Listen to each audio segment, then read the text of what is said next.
The accused shooter went before a judge for the first time this morning. Now it becomes a 2 or 3 month wait while his public defenders, quote unquote, access his mental illness. He provided no evidence of mental illness in court today, as expected. Our Marshall Zellinger spoke with attorneys about the next steps and how they will defend the seemingly indefensible. The case against the accused grocery store shooter slowed immediately as his state-appointed attorneys review whether or not he understands what's happening. It'd be impossible to hold someone accountable if they're mentally incapable and wholly unaware of what is being done. Defense attorney Andrew Ho is a former Colorado State public defender who understands the next steps. Asking for a mental health evaluation at the start of the case is not about what happened on Monday. Primarily, they're going to be asking questions such as, do you know who the judge is? What is the role of the judge? Do you know what criminal proceedings look like? This delay is not to determine whether or not he had mental capacity at the time of the event. Rather, in order to determine the competency of an individual, it's today.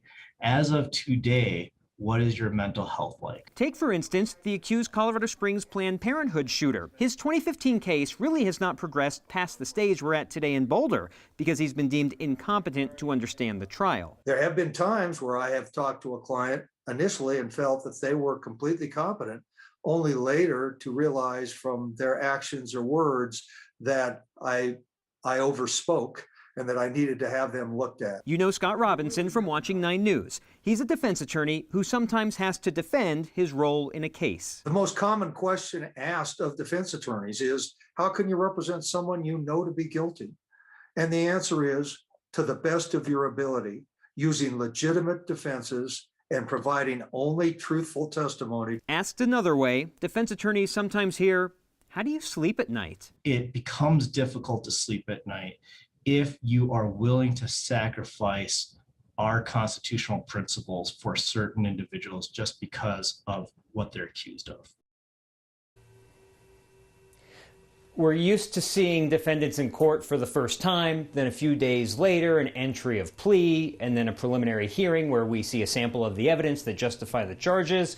What happened today slows it down to make sure that the defendant here understands the process. If he doesn't, the trial waits until he's mentally capable, like we see in the Planned Parenthood case. If he's found competent, then he could be evaluated to determine his mental state the day of the crime, and that's where a possible not guilty by reason of insanity plea comes into play, similar to the Aurora Theater case. Kyle. Marshall, I imagine the public defenders have a lot of access to the defendant to assess his mental state. What can prosecutors be doing now to investigate his mental state?